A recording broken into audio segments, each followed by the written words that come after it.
Hello. Welcome to the Get Gaming Plus podcast. I am Alex. I'm Ben. And Brooke. This is Brooke. Yeah, I wasn't sure if you were gonna say or not. Just say repeat as last time. Exactly the same. Yeah, exactly. This is how it's gonna happen every single time. Every single time. every time. But hello, we're the Get a Gaming Plus podcast where we talk about anything we want to talk about. We talk about movies. We talk about TV, video games. Did we talk about anime? We did that one time, and we did also in an episode that's never coming out because Ben deleted it.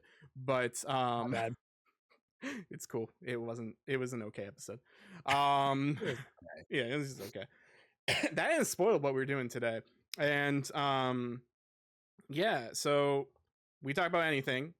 We're talking about anime. We talk about movies. We're talking about a specific movie. We are talking about the Castle of Cagliostro, Lupin the Third, Lupin Sensei, Cagliostro no Shiro. If you like seeing our lovely faces and me scratching my nose a bunch because it's just really itchy, like on the front, you know what I mean? Like it's just really itchy for some reason. You can find us at youtube.com/GetAheadGaming where you can see that. I promise I'm not picking my nose. I'm just scratching it and rubbing my nose, you know. I'm like a Pokemon person, you know, like where I'm just like rubbing my nose like this. It's your idle animation. Yeah, it's my idle animation. Yeah. Now I need like a bandage like on my nose as well, or like on my cheek. Yeah, it'd be perfect. If you don't want to see that, you can go to any sort of podcast service you like, whether that is Spotify, iHeartRadio, Pandora, Apple, Amazon, just anything your heart desires, and you'll probably find us there. We're gonna get into this here in a second, but I do want to thank Brooke again for being here. Again, second time. This time for I almost said like an actual episode. The other one was the actual episode, but like that episode didn't count. It wasn't real. It doesn't exist. Yeah, it doesn't exist. It was just a review. But I do want to take a little bit of time in the beginning and in the end to bookend this, just in case people actually can find you. Can you introduce yourself and just say what you do and where people can hang out and chill and stalk you? What an invitation. Sure thing. Yeah, so hi everyone. My name is BulbieBrooke, and I'm a streamer and YouTuber.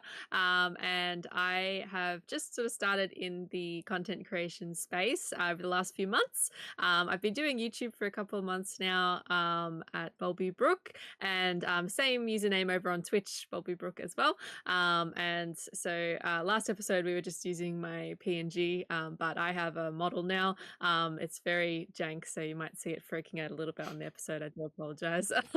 Just this week coming though, I'm going to be using an updated model soon. So the next time you see me, I might be using a bit more of an updated model where I can actually blink properly. So I'm sort of new in this space. I'm learning all about making models and being able to rig them and everything as well. So I'm doing lots of learning at the moment and figuring out how to sort of create lots of different types of content and really enjoying myself in this space. So yeah, I'm just sort of sticking my hand in all different types of pies and figuring things out. So I'm having lots of fun. But yeah, Twitch and YouTube, both BulbieBrooke. And I also have a Twitter and a Instagram as well by the same name. But if you look at my YouTube or my Twitch, you'll see all the links to everything there as well. So you can find me on all those different platforms if you like. Cool. Awesome. I like to point out something that you just said. So Ben, she said, the next time you see me, we got her. She's now right? She's now gonna be here. Like I'm trapped. She's trapped. Yeah, you know what? New permanent third chair. It's happening, folks. Welcome to the team with no pay. Yeah. Or benefits. No 401. I'm trapped.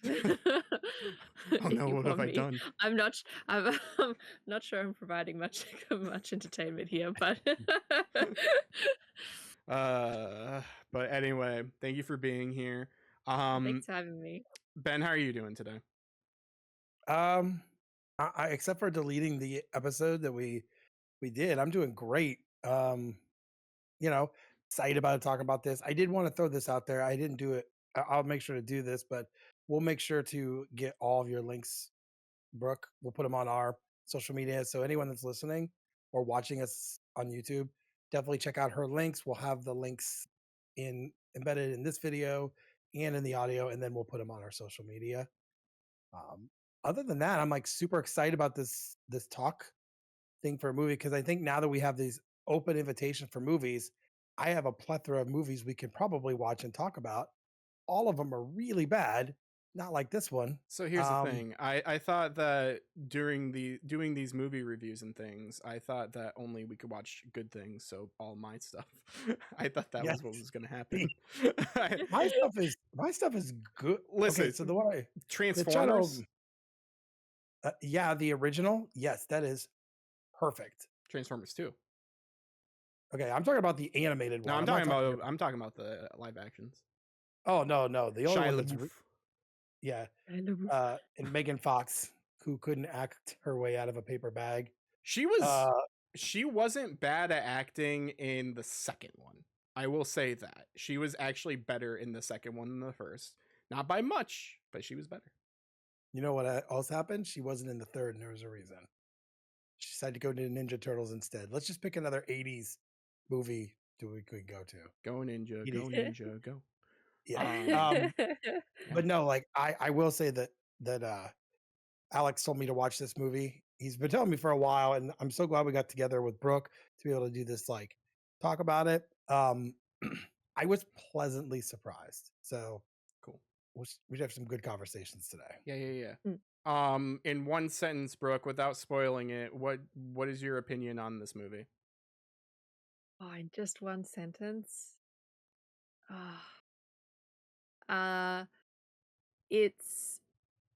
It gave me so much. It gave me so much nostalgia for everything I love about Studio Ghibli, but in a new movie that I hadn't seen, and it was very enjoyable to me. That was a run-on sentence, but I'll take it. Yeah, it was one sentence though. It still counts. Still counts. It still counts. Oh, you gave me only one sentence. Jeez. You know I can yap. You got like a D+ or something on that, but Oh wow. you okay. at least you pass enough. It's not failing. But okay.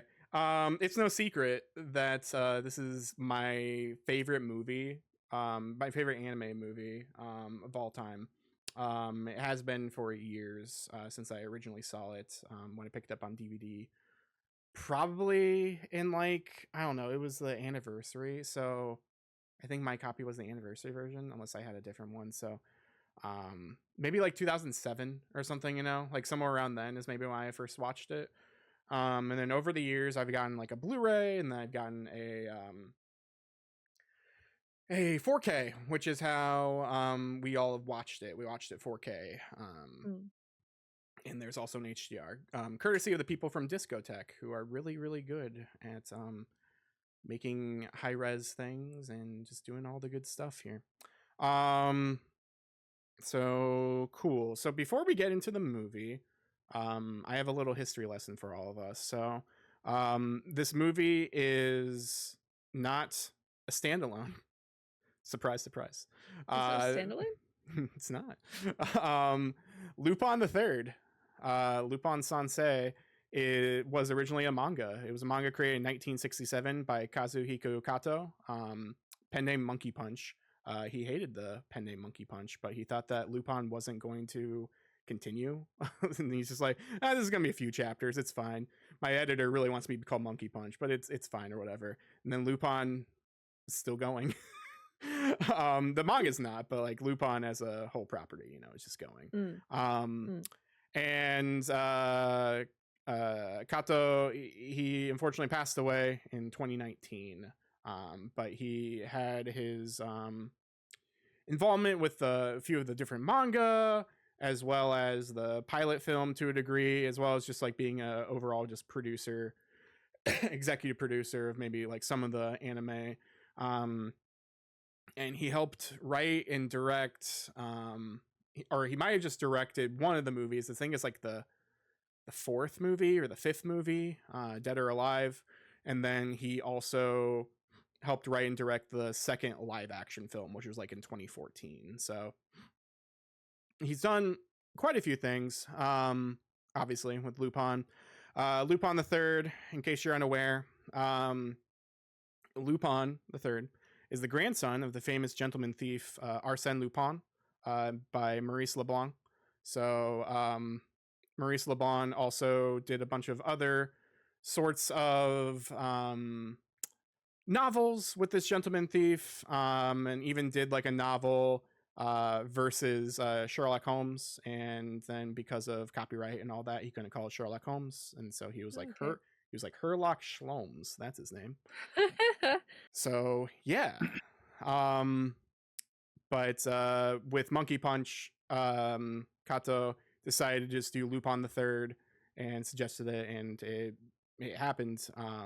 They did not get any permission, so similar to Maurice Leblanc not asking permission for Sherlock Holmes, Kato did not ask permission for Lupin the Third, and so that caused some copyright and rights issues once it left Japan. When it was stuck in Japan, the estate of LeBlanc didn't really care too much, but then once it started becoming more of an international property, they were like, hey, wait a minute, we don't like this, we want some money. And so because of that, there are different versions of this movie that we're talking about, as well as just rights issues as a whole until a certain point. So I talked about how there's a pilot anime. I want to say that was in like 1970 maybe. But there's part one anime that aired in 1971 to 72.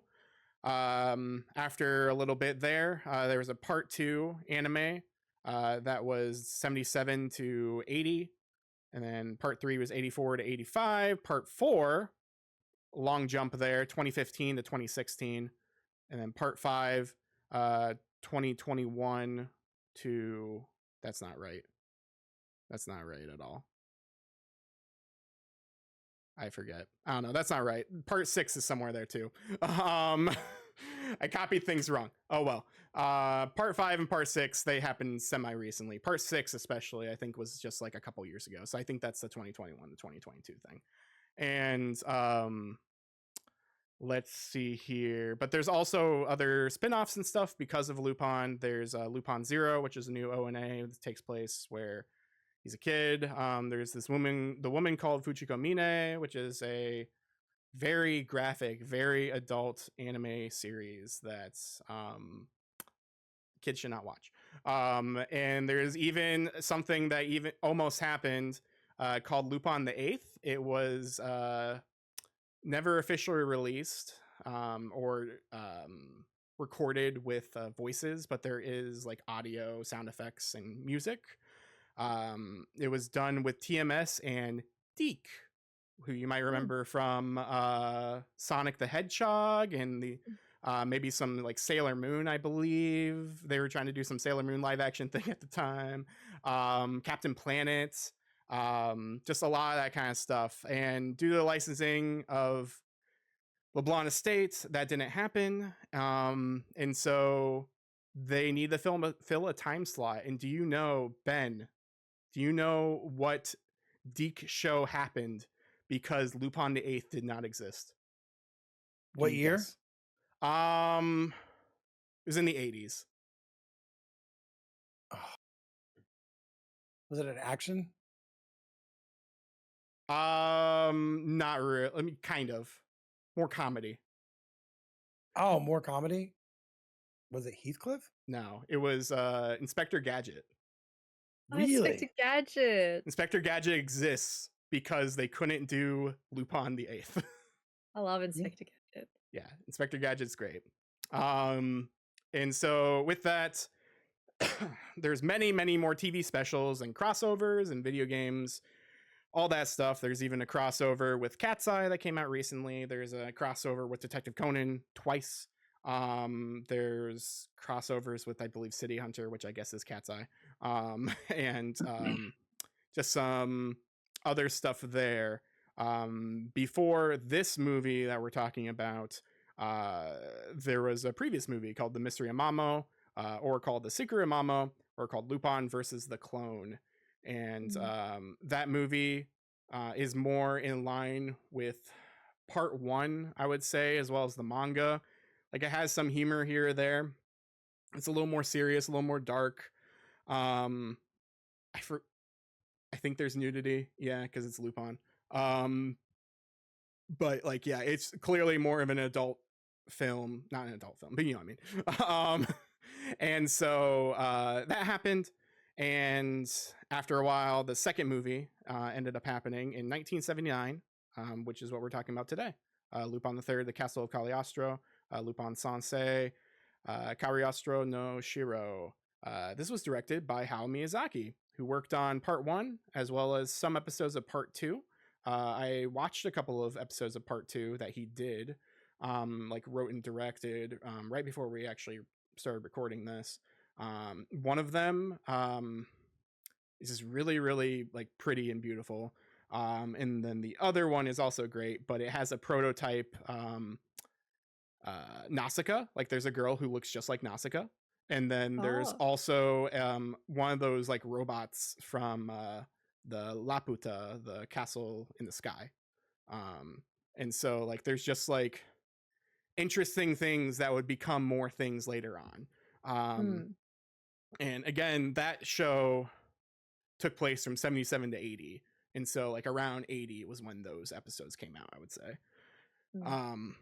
And so Hayao Miyazaki is no stranger to anime, as well as again with part one, doing half of part one, where the beginning of part one was more like the manga. It was a little more serious and less funny, and then somewhere in the halfway point, these two other people took over, and one of those was Miyazaki, and so it became a little more heartfelt, so just lighthearted in general. It still is like kind of serious, but also kind of goofy. The characters aren't as mean as they were originally, and that definitely reflects in this movie here, which released in 1979. So that was the introduction of this. Are y'all ready to actually talk about some of this film? Absolutely. Okay, cool. So this film, again, 1979, this film, it inspires a lot of films. We won't necessarily talk about that right now, but this is a film that other films tried to pay homage or try to be it. I know there are plenty of films, again, that take certain scenes and do it on its own, or there are certain films that take certain items or vehicles or whatever and just pay homage. I know one of the latest films, which was Lupin the First, which is the CG film that came out in like 2019, maybe 2020. The director for that basically watched Cagliostro and was like, I want to do this again. Do something a little lighthearted, a little more family friendly, but still more current Lupin. So like it's not as family friendly, you know? It's still something that you could take your family to watch for sure. But yeah, with this movie, it stars Lupin the Third, a gentleman thief here who discovers counterfeit money that he stole from a casino, and that leads him to the European country of Cagliostro, where he discovers a conspiracy with a royal family and a mysterious castle. What are your guys' thoughts on the movie story-wise right now? I don't really want to necessarily get into the characters per se. I kind of just want to go over the story. as easily as we can without going into characters in depth. So I'm gonna start with Brooke. Brooke, how do you feel about the story overall for this film? Uh it's such an overall question. I've enjoyed it so much. I'm trying to think of like how to describe it without retelling it because I don't want to retell the story. See, and It's I almost did that just a second ago. I had to stop myself. yeah, it's hard because you wanna give an opinion of it, but you don't wanna retell it. Yeah. um, the I I like what you said before about how Miyazaki was made it a more heartfelt because that's how I felt about the movie in general, like the how it felt heartfelt. That's I'm Mm. so bad with words right now. We're recording a podcast and my words are not coming to me. This is great. It's the the the I'm not going to talk too much about the characters, but the the interaction with the characters and the journey that they go on together, um, and and the actions that they take throughout the film, was a wonderful journey to see.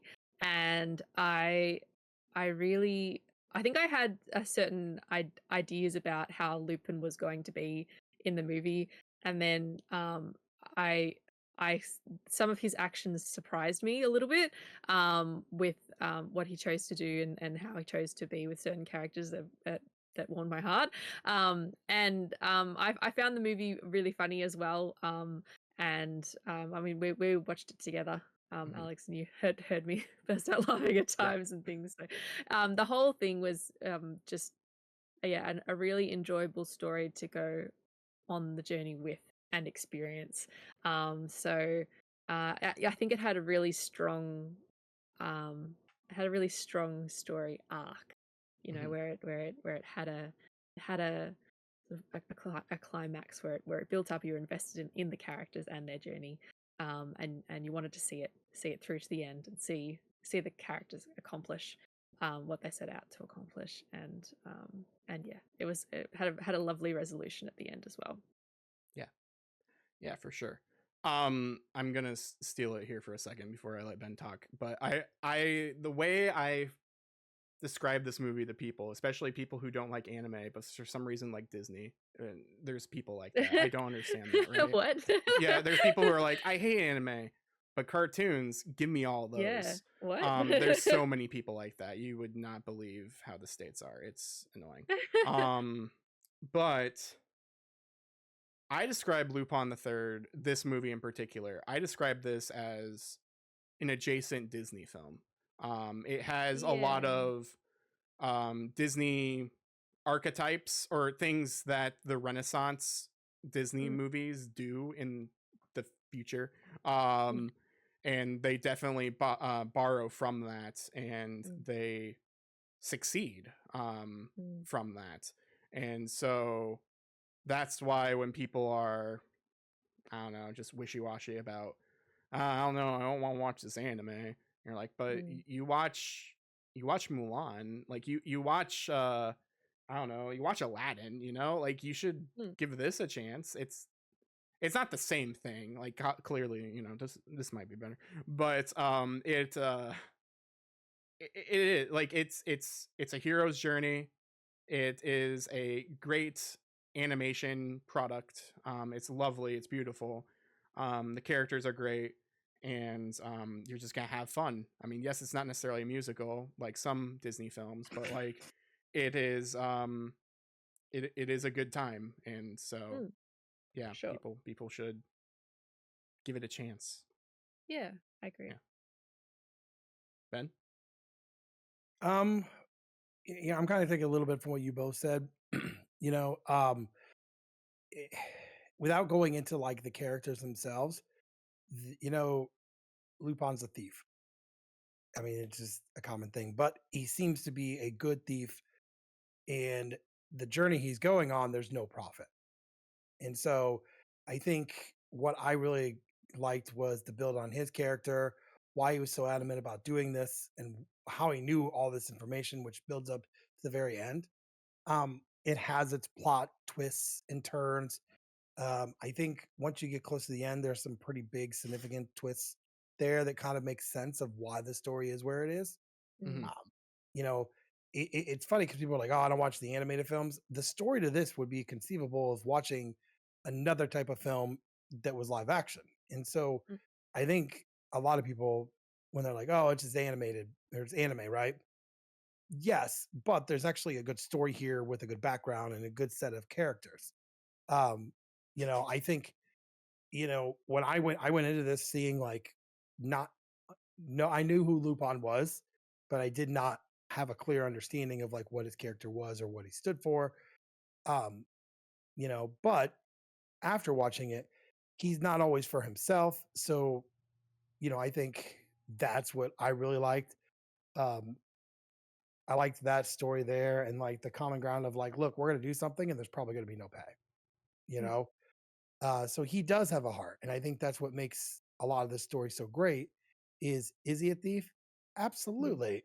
Is he a good thief? Questionable, but he does have like a moral standing, and I think when you watch these characters together, and when the three main characters, they're not just there for the job; they're all like best friends, and you can tell. I'm not going to spoil anything, but there is a part of the movie where they all kind of like look at each other. You could tell they're best friends, you know? And so I think that in its own is a watchable movie. And as for Disney, yes, I grew up with the animated ones like everyone else, but if I have to watch the Descendant movies one more time, I'm probably going to go insane. I haven't watched those ones. That was past my era of Disney. Same. Oh, I have a 4-year-old daughter, so yes, Oh, we yes. we we watch those, and oh, they're just so awful.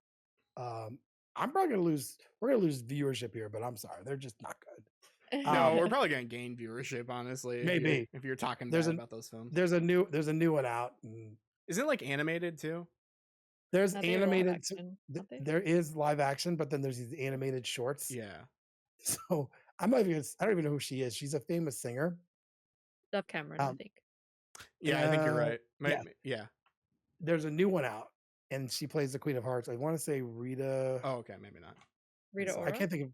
Yes, she she was obviously in makeup and all that stuff, but I'm like, man, she's really had some work done there to her Mm. face.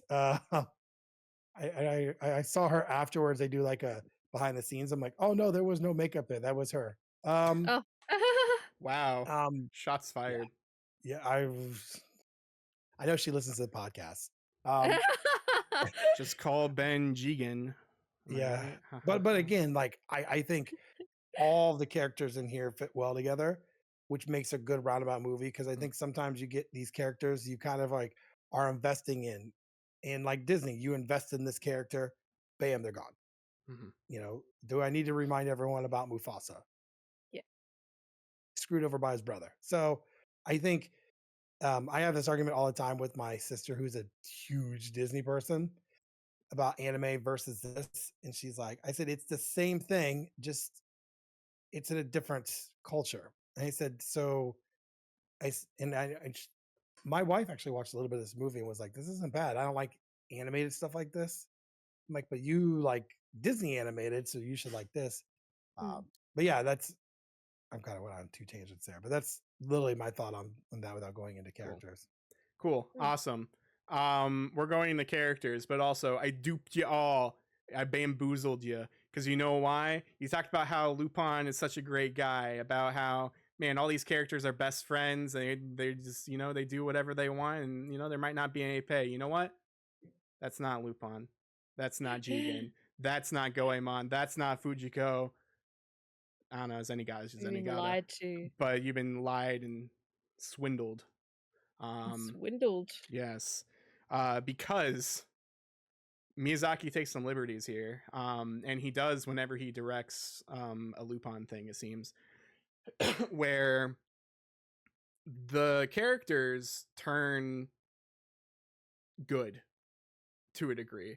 there still is some sort of that ambiguity that Ben talked about earlier, where like where like Lupin, you know, like might not necessarily do something for money, does have a good heart. He does have a good heart most of the time. There are but like there are times when he doesn't, and that's what most other Lupin properties and things deal with. Now, as you go on in the specials and things like that, I want to say after special 3, this is like TV special, which are like tiny movies. They're like 90 minutes each, maybe. They try to emulate Cagliostro, and so Lupin does kind of become more of a hero ish, you know. But generally speaking, Lupin isn't this noble, I would say. And so that's kind of what I want to talk about here. We're going to talk about the characters, and I want to have you each talk about the characters and how you felt about them, and then I will talk about them and maybe give some anecdotes or insights as to how they actually are. So who should we start with? Do we want to start with Lupin, or should we start with someone else? I think we should start. We should start with Lupin and kind Okay. of go down the list. Okay. Because there's ways that we can do this list, you know? We can do this list as the cast, like as the main boys plus Fujiko. We can do this as Lupin. We can do this by appearance. We can do this however we want. Because as I talked about maybe early, I don't know if I talked about it in this episode. See, Brooke, I told you I don't know what I talk about in these shows. It might have been before we were recording. Goemon does nothing. He barely does anything in this. Well, see, I was just about to say, because I'm just thinking, like, if we went through it by like appearance list and the scene that they were in, it might be easier to talk to, as because Ben and I have only seen it once. Yes. So I don't know if that's how you if you want to do it as well. Yeah. Because I know you know these characters super well. Yes.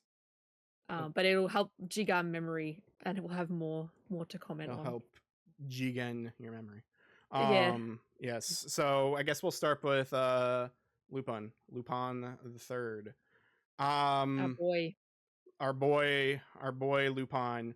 Lupin is a combination of James Bond and Arsène Lupin. That's why he has all these sorts of like weird gadgets and stuff, and I love his little grappling hook, and then he opens up his belt, and then he just like, you know, just the little cranks. wind up crank. Yeah. It's so tiny, and it doesn't just go anywhere. It's just it's like a centimeter each crank. Yeah, and he does it like twice in the film, and it's great. Yeah, it's great. I was laughing so hard when he did it. I was like, this is gonna take like an hour. Yeah. And then they fell. Yes. But yeah, let's talk a little about Lupin in this. So like again, he is very heroic, but he also, you know, is a thief. The beginning of the film, as I kind of alluded to and talked about earlier, both him and Jigen were robbing a bank. They are all driving in their Fiat. I forget which type of Fiat. It's a very specific Fiat. So specific, in fact, that Mission Impossible, the latest one, they drive that same Fiat in that movie. Oh, really? Yeah. It's a Lupin reference. It has to be. I believe it's also yellow, so like it has to be, right? Really? Yeah. If you've ever seen the Mission Impossible movies, all of them is like a BMW or it's a motorcycle. That's what I thought. Yeah. Yeah. So it's the like fact a little yellow Fiat. Yeah, the fact that I think it's in Italy too, maybe. So I think that's why. Yeah, but they're literally driving this little car, and I'm like, I didn't put 2 and 2 together until after I watched this. And he's like, "Hey, did you know this?" I'm like, I now makes sense. Yeah, you know? It does make sense. Yeah. So yeah, again, Lupin they steal the money. Lupin realizes that they're fake, they're counterfeit bills, they're goat bills. and they throw all the money away with him and Jigen, and the credits start with the lovely opening song. I forget exactly what it's called, but it's an amazing song. I love when movies, especially like Miyazaki films and certain anime, are confident enough in their film to just put the credits at the beginning. Yeah. Like it's so well done, and like it shows a montage in the perfect way possible without wasting time. You get to see Lupin, you get to see Jigen just kind of travel and be buds, as you said, and just live their lives trying to find the source of these bills, because Lupin seems to know what things are happening and all of this. But I want to get in. We're gonna kind of do a little bit here. I'm gonna mix around some characters a bit. Again, appearance based, but not really go in depth in there, just to kind of explain Lupin a little more in the story. Because again, I don't really want to tell the story, but at the same time, we kind of have to introduce certain characters. So after they go and travel, they run into they see a girl driving a car getting chased, and Jigen asks, "What are we going for?" Lupin says, "The girl, of course." And so they go and drive, and it's an amazing chase scene. And you know what? We're talking about characters. This car is a character. It literally is. It was going all Sonic the Hedgehog up on the cliff wall. Like, how is the Yes. car doing that? It is so amazing. It moves, it reacts like a character. Like it does. when they do things, it like when like a grenade gets thrown, it kind of like goes aback like it's scared, and then moves and like does all these weird wibbly wobbly things. And yeah, like you said, it goes on the side of the hill and even goes up the hill. They crack all the glass and everything as well. And they go try to rescue the damsel in distress. They get to her, but she's uncautious, and Lupin saves her. And this is the first sort of scene that we see of Lupin being heroic, but also he's still kind of being creepy. Like, he's not normal Lupin creepy, but he is still kind of, being creepy a bit. She helps him and gives him her glove, and inside that glove is a ring. She runs off, gets kidnapped again, and Lupin or Jigen climbs down and is like, "Hey, what's up?" And then that weird music plays when he picks up the ring, and it goes like, "Wah, wah." I don't know why it does that. I hate it. I hate that part of that film. But and so yeah, we see Lupin's first sort of heroicness, and we do see it more later on. I just kind of wanted to set the stage of him, as well as Jigen being his partner in crime. He does things for money as well, obviously, but in this film more so. Part 4 and 5 kind of do this as well, and 6 to a degree, where they're more friends than co-workers. And so that's why they're kind of just hanging around each other. That's why they go and do a job that doesn't seem to make sense. That's why they are just hanging out, honestly. So with that, with a little bit of what we talked about here, what are your, and we can go more into depth. I just wanted to set a stage, and we can talk about the future that I haven't even talked about yet. What are your guys' opinions of Lupin the Third in this film in particular? Given what you've seen, given what I've talked about, given, I don't know, anything. Who wants to go first? I need to drink some water. I mean, I could throw my 2 cents in the batch. There you go. I do want to say, like, when you talked about he's a mix between James Bond and Lupin, um, I see the James Bond part, not because of just the gadgets, but his swagger of always having that super high confidence of like, yeah, I'm gonna get out of this. It's all good. Every time they try to kill him in any sort of way, he comes back from it every time. So I see that there. Um, you know, I will say this: he wasn't my favorite character of the whole movie. I liked the movie a lot and I liked him, but I had one character only because it reminded me of myself on a weekly basis. And once we get to that particular person, it'll make sense. But I do see, you know, that there. I liked him as like the frustration on the main bad guy. If you want to say bad guy, his face when this guy keeps showing back up was priceless. Of like, how is this possible? How is this even happening right now? Because no matter what they would throw at him, he would come out unscathed, unharmed, which is, or not with major injuries. That is so James Bond. I mean, how many times he would walk into like a train that's going to blow up and then boom, he gets out of it, you know? And then just that swagger of that. So, yeah. When we were watching the film, we talked about how Lupin has Riz. I remember Brooke and I were like, yeah, Lupin's got that Lupin Riz or whatever. Yeah, his own brand, his own special brand of it. yeah. Very specific. Yeah. I do want to ask really quick before we go further in this. I really want to know, who do you identify with, Ben? Is it Zenigata? Do you identify with the best character, Zenigata, Koichi Zenigata? No. Oh, dang. Okay, never mind. Well, you all know who my favorite character is. Anyway, continue, Brooke.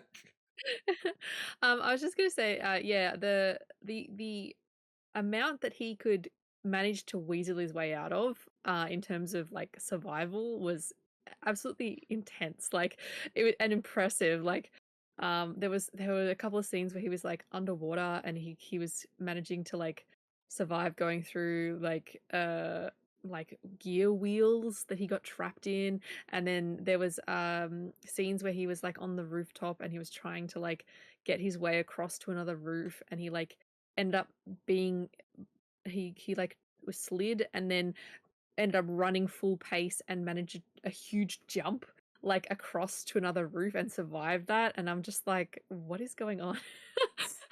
What is going on? How did he just survive this? And so it was like his overconfidence, like his high level of confidence, like supported him in whatever he did. And I know that you were saying, Alex, that he is less noble in other movies, but in this movie his nobleness matched his confidence, I think. Like the both of those levels were balanced. And by the end of the movie, the dialogue between him and what was the name of the female Clarice. Clarice, that's right. They were the dialogue that they had between each other was really very sweet, and I admired Lupin for the choices that he made in that scenario with what he said. The whole grabbing her and like not Yeah, trying to let go. Yeah. Yeah, and it's like, such a good scene. you go live your life sort of thing, and don't stick around for me sort of thing. And it was very noble of him. And after he'd gone through all of that stuff, and maybe his intentions hadn't been as noble at the start of the movie, but they were at the end. And I know maybe he's not like that in other movies, but looking at this movie in a snapshot, I think his character was very well balanced, even if he had hugely high levels of confidence. Everything else matched. So It was a really interesting character to see. I can't say I've really seen many characters like him before. Can't think of any, that's for sure. Yeah. He in other types of media and features, he still has that confidence. It Yeah, just turns out to be more cocky. yeah, And so because he doesn't have that nobleness about him, yeah. sometimes it comes off as abrasive. Okay. And so because of that, he's a more flawed character, and that's why he's very well liked in other forms of media. Granted, he's Mm, very good in this. He's a very good character in this. mm, But I mm. think because he's more flawed in other things, that makes him more interesting. Um Yeah, and being the perfect character isn't always a good thing. Yeah. So if he was perfect in every single movie, it exactly. maybe wouldn't be as interesting. So No one can be yeah, Zenigata. No one can be Zenigata but exactly. Zenigata, you know. So let's talk about Jigen Daisuke. Or Daisuke Jigen. I have it as the Japanese. So Jigen, the family surname, Daisuke. Jigen Ben is based on James Coburn in The Magnificent Seven. Really? Yes. I see that. I see Yes. that. That's where Kato got his idea for Jigen. I mean, talk about a great movie. Which the remake isn't awful. I'm not a big fan of remakes. I'm really not. But now that you say that, makes total sense. Like the hat always being down and like the chain smoking. I mean, pretty much that is his character in that movie. Yeah, I love how in everything Jigen is always is always smoking, especially in this film, cigarette butts. Like they're Yeah. always like finish off cigarettes, but he's like, oh, maybe I can get a little more out of this, you know? And it's always just trash. Like he just finds like a cigarette. He's like, oh, better like this because I'm Jigen. I'm obsessed with cigarettes and has tooth issues, and like that. Those are his two main things, I feel. And in other media, and so Jigen is probably, along with Goemon for the most part, Jigen is the most stable, or the same as his other counterparts. Um, Jigen in other things is a little, not necessarily sexist per se, but he always is kind of questioning the motives of women because he's been burned too many times by Fujiko and her, like with Lupin being like, oh, I'm getting close to you, I'm nice, oh whoops, I stole all your stuff, too bad. And so he kind of just has trust issues, and he leads that's more into women.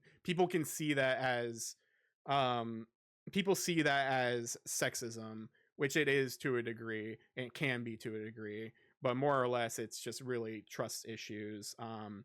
Jigen's also to to a degree as well because of that, and because of how anti-woman he can be in other things.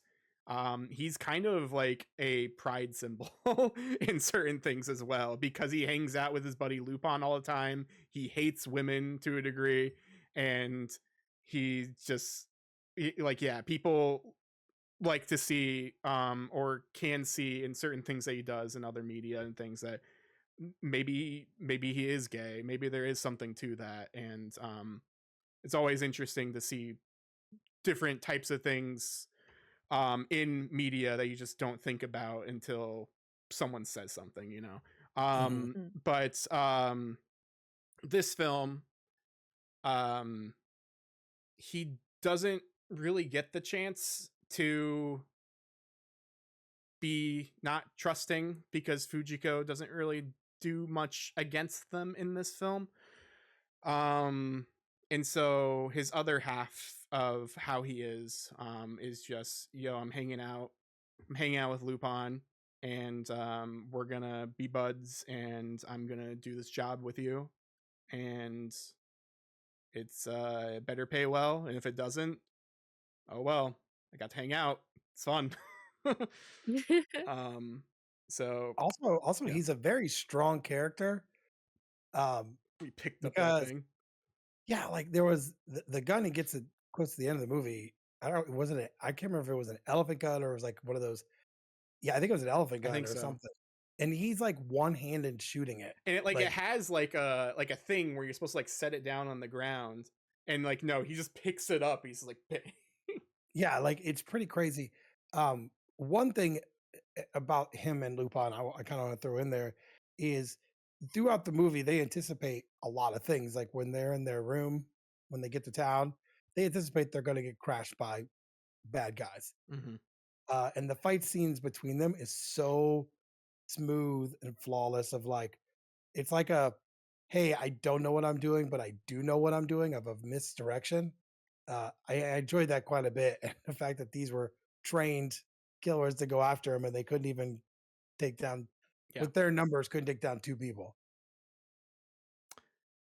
yeah. Jigen, I don't know where I was going with that. I almost said something and I completely forgot what I was gonna say. Yeah, Jigen on his own, he is very well trained as well. Like he's a sharpshooter. He has piercing bullets.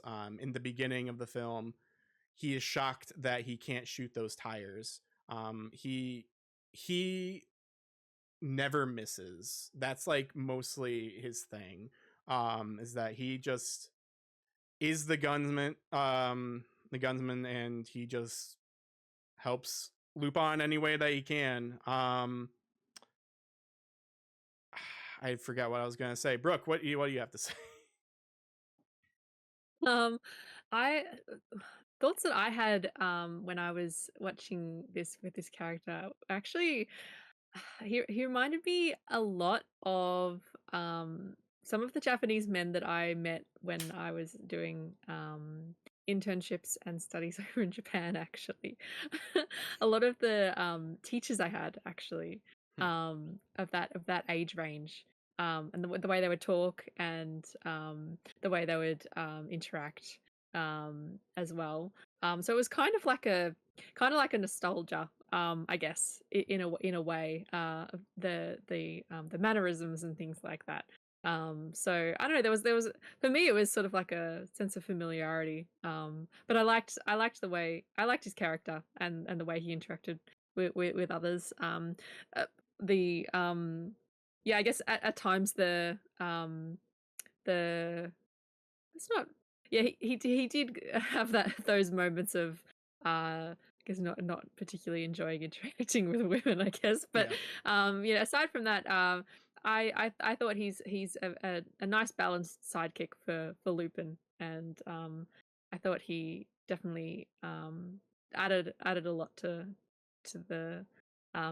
the duo there. And yeah, for me it was a sort of personalized experience, I guess, with the whole me having spent time in Japan and having having interaction with people of that age range. But yeah, I've met a few people who sound like that in their speech and who have mannerisms like that. So it's a bit of an odd experience for me actually watching that character. I remember what I wanted to say because I kind of want to get into this as we get into it. But where did I put it? That's the question. Here it is. So I did want to say the way that Brooke and I watched this, we watched this in Japanese. Ben watched it with the 2000 dub, the manga entertainment dub. There are differences, and I spoke about that earlier, between the first dub and the second dub, which is a little more faithful. Still not faithful, but a little more faithful. 1991 versus 2000, they actually cared a little bit more. And they also didn't have to deal with the copyright issues. So Yasuo Yamada, was Arsène Lupin the Third, and that was the original Lupin until I want to say 2012, maybe I forget. I think it might be 2012, something like that, maybe a little earlier than that. Unfortunately passed away, and then a sound-alike impressionist who was kind of already learning how to be Lupin is now the current Lupin. And then in the original the dub for the 1991 the streamlined dub, he's voiced by Bob Bergen, who you might know from just cartoons. He is like Porky Pig and like Tweety Bird and some stuff. He I don't know, he's just a bunch of like random things, you know, like he was in quite a lot of like Looney Tunes and stuff like that back in the day, but he also was in the Mystery of Mamo, as well as Cagliostro, as well as the two Hayao Miyazaki episodes that I just watched earlier today. They had something called like Lupin's Greatest Capers, which were just the Miyazaki episodes. And so Bob Bergen is known for being cartoony and stuff, and he works fine as a Lupin, but because of the rights and because of the script just being weird and not necessarily correct, it just doesn't work quite right. They can't call him Lupin. They call him like Jigen calls him Boss or Wolf or something like that. Because Lupin, Rupin, like Lupin in French essentially means like wolf. So that's why they just call him that. And so there's that. But then in the dub that Ben watched, the manga entertainment dub from 2000, Arsène Lupin the Third is voiced by none other than Solid Snake, David Hayter. And oh, really? Yeah, it's he does a really good job. He's no Tony Oliver, but Tony Oliver, who's done Lupin Part 2 for pretty much everything else, for English, but he does definitely, he gets the job done, and I think he does a good enough job here for this film. I previously watched this film, like when I first watched it, I watched it with the David Hayter dub, and then I watched it in Japanese probably every other time after that, unless I showed it to people, because sometimes, you know, it's just easier to show people a dub depending on who they are. And so I did want to say that really quick, and we might go over certain actors and stuff as we go through this, but I did want to say about Jigen, and particularly until just like recently, until part 6, Daisuke Jigen, except for like one movie because all the actors were different because of how expensive the movie was, he was the actor for Jigen was Jigen, like that was his thing, and he passed away, I want to say a year and a half to 2 years ago. And so there is an episode of part 6 that it's an OVA, like a special, that deals with Jigen, and it is his last Jigen role because he retired. And shortly after he retired, he just croaked. He just passed away, because he was just, I guess, finally done. And so that was Kobayashi Kiyoshi, who was Jigen. And as you watch Lupin stuff, especially in Japanese, like Brooke, you said that he reminds you of like older people in Japan, you know, and Yeah. so as you watch more Lupin, if you watch more Lupin, he gets older and older until like so much, like just because he's just getting older on it, like the voices, because he was 89, 88, 89 when he like stopped recording as Jigen, and so the character kind of changes. He becomes more of an old fart who doesn't want to do anything. And so you already had those sort of touchstones already, but it happens even more so and more point blank at you as time goes on. So I did want to mention that Kobayashi, Kiyoshi Kobayashi, was Jigen for a long time, and so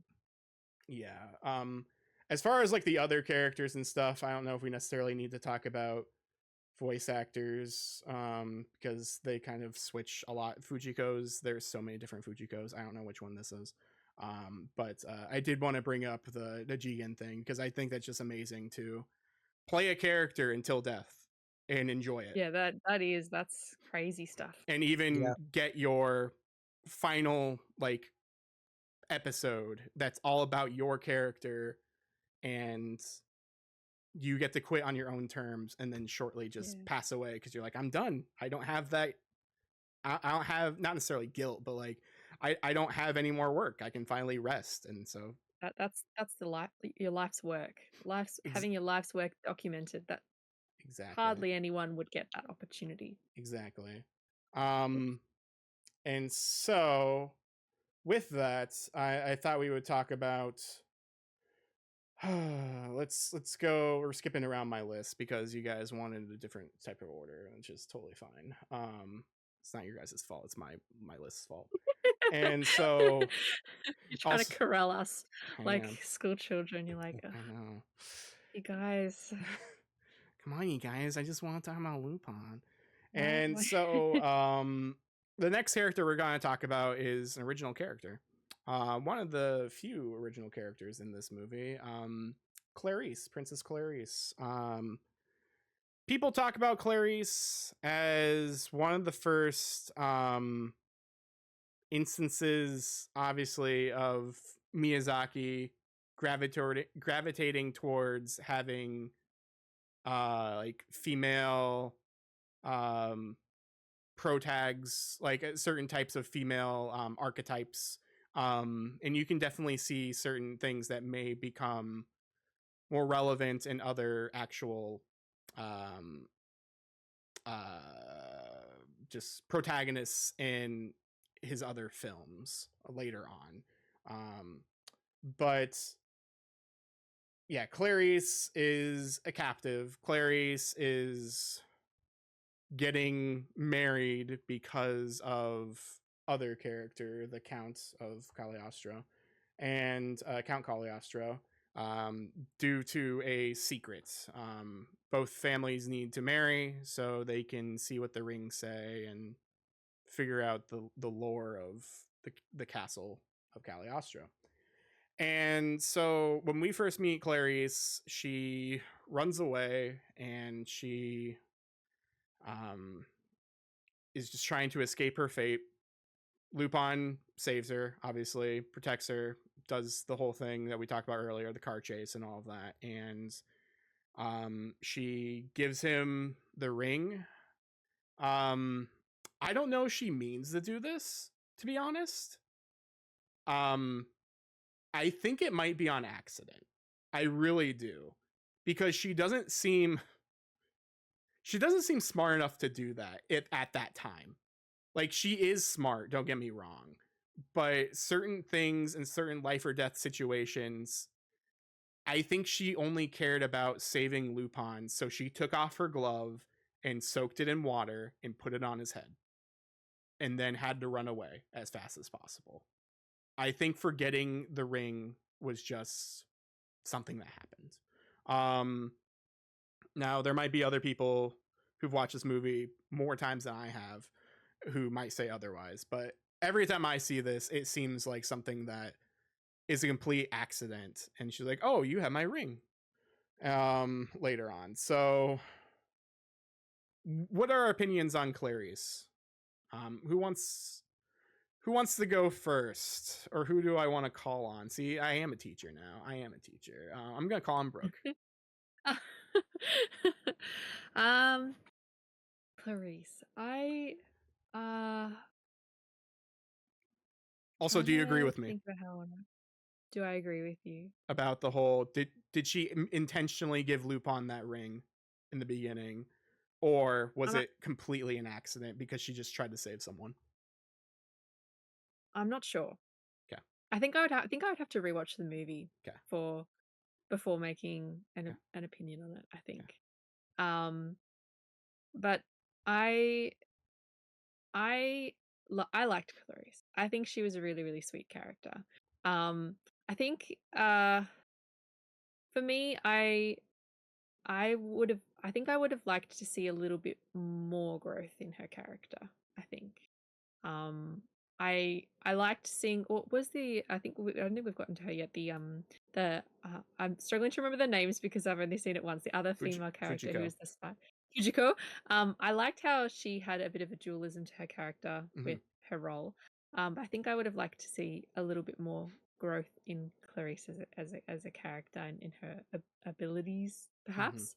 But overall, like she's a very, very sweet character, and I loved seeing her interactions with other characters. I liked seeing her appear and what was going to happen, and I was very much invested in what was to happen to her and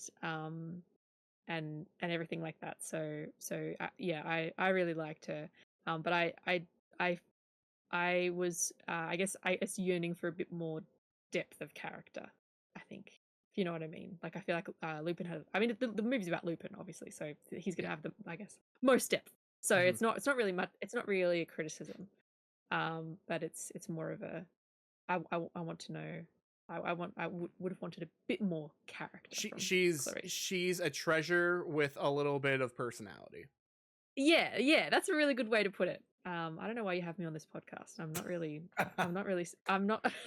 yeah, I'm not really providing much here.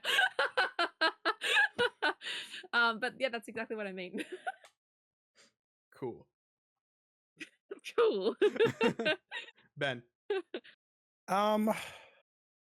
Yeah, I think I call on the lines of what you and Brooke were saying. She does seem like that character you've seen in other Miyazaki films, though, of that type of character of the young woman or the woman there. But I feel like her character here, I wanted more to see her kind of like grow more into like what was there. But I thought the role that she had was perfect for that plot of the film. As for the ring, I don't think it was a purpose thing. I think she was just worried about Lupin saving her life and then falling, and so she was pulling it off. I know I've been I've done laundry and my ring's fallen off. So I mean it happens. So I don't think it was like a on purpose so he knew there. I do think it is how the start of the movie with the plot line of what was happening needed to be set up. You know, it's kind of like I know we've used Mission Impossible. It's kind of like when Ethan gets that phone call, and this is if just mission if you so to choose it. That's how that's kind of all set up with it. Um, I do feel by almost the end of the film, she did get a little bit stronger, kind of like what Brooke said with like her abilities. She did say, "Look, I'm not going to take this anymore. I'm not running. We're going to confront this right on." And I think that's what I really liked about it. She jumped on a Brooke did- gun. She Yeah. jumped on a turret that like should have burned her. Because I remember watching that film and I was like, why is she not scalding? And like, why aren't her arms just like on fire? Yeah. But like I felt like that was her. Listen, I'm going to do. I think especially with meeting the other woman who was pretty much like complete opposite of like, man, I know my stuff.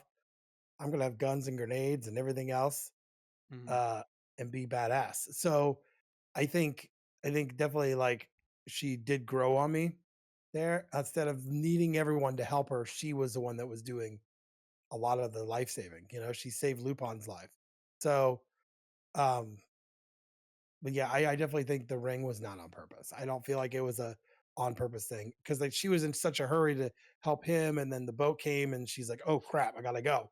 So I don't think it was an on purpose thing. You heard it So here first, folks. I'm right. Thank you. Thank you I'm for your sorry for time. that zoom in. I was having a drink. You're fine. Sorry.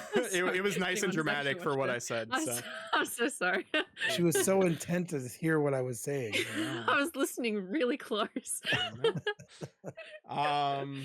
Cool. So what I want to talk about next, we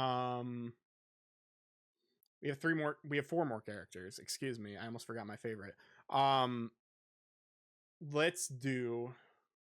We're gonna do my favorite as last because he like is involved and he isn't involved at the same time.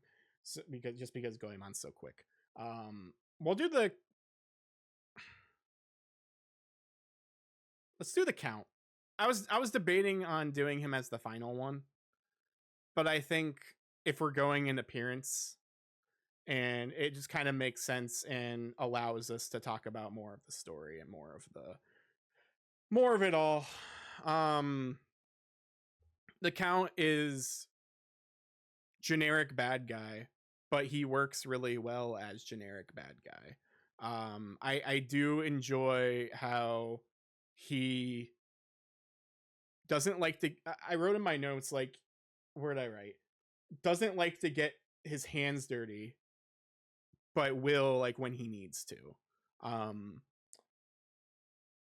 I also wrote that he is just plain evil. Like he literally is just evil. He drugged Clarice to marry her so she wouldn't object. Just to find a treasure.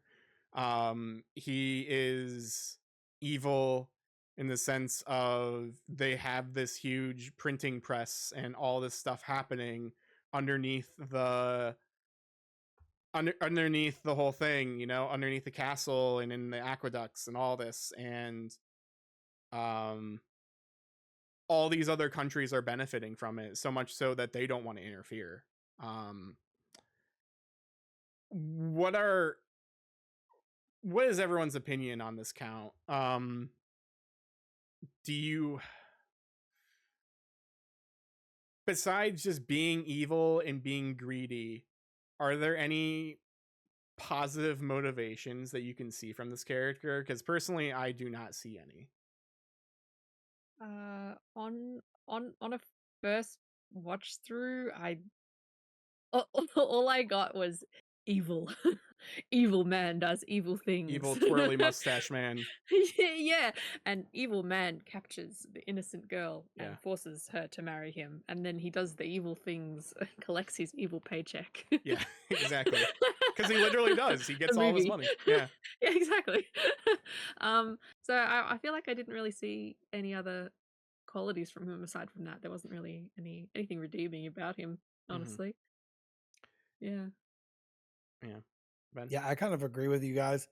If there was ever a character in a movie that I thought needed punched in the throat, that was him. But I did like it because it was like when you said that he doesn't like to get his hands dirty, he would always yell at people, you know, when the fire stuff was going on. He's like, "What are you guys doing? Why are we doing this?" Yeah. You know, I do think he is along those lines. There is nothing about him that I saw that was positive. He wants everything to go his way. He was obviously counterfeiting money and selling it to whoever, because that's what he wanted to do to make money, even though there was this chance of getting whatever this treasure was. So completely agreed. He didn't even care about Clarice at all. He just wanted the ring. And that showed later on in the film. You know, and then that's the other thing is like there's no just when you think that he's like, hey, if you do this, I'll let you go, all lies. Every single time he lied. I definitely did not like him. I kind of, you know, he kind of reminded me in like just his mannerisms and like the way he acted. And I know I'm going to use a Disney film here, but he had like the Scar feeling about it of like being able to talk his way out of stuff, or he always had all these people to back him up, you know? So like definitely like along those lines there. Or maybe a character from Sherlock Holmes's world. Mhm. So, but he was smart. That was the other thing. He was really smart. And so he knew exactly what he was doing to manipulate the situations. Um, so Yeah, there's a particular scene that really encapsulates his conniving and evilness and his lies, like you just brought up. There's a scene where Lupin gets shot and you think he dies, but it's called Lupin the Third. He's not going to die. That's a rule in the Lupin Bible. Lupin does not die. He can't die. He never yeah, dies. And so he gets shot, and Fujiko says, "Oh, the ring's behind his collar. Like that's where he puts all of his secrets and like his treasures." And so Clarice grabs it and she's gonna drop it, and she says, "Let them go. Otherwise, I'll drop the ring and myself or whatever, and you won't get either." And so the Count's like, "Fine, um, I'll be good. I won't do it." And there comes a certain part where like they're both like kind of cooperating, and the Count's lackey is kind of like, "Should I shoot now?" And he's kind of whispering like, "Not until I get the ring." Like, so like he's always conniving and just always thinking about getting ahead on his own, and never just thinking about who it hurts. He thinks, I like how I said get ahead and hurt, because I mean, spoilers for the movie, but you shouldn't have been watching this podcast if you haven't seen the movie. He gets his head cut off like right at the end, so like he gets what he deserves. Yeah. He is so focused on his evilness and his goals and desires that he doesn't care if he has to hurt people to get in the way. He wants to know the secret. He wants to know what is the treasure. And I mean, we'll talk about the treasure after we talk about something here in a second, but like, yeah, he's just very, very evil. Very evil. Very evil TM. Yeah, very evil TM. Yes. Um um Wow, we're going long, but it's fine. I see it, and I told you this is gonna be a long one. And so I want to talk about Goemon really quick, just because it's Goemon and he's super quick. Goemon Ishikawa, based on Goemon Ishikawa, but he's Goemon Ishikawa the 13th.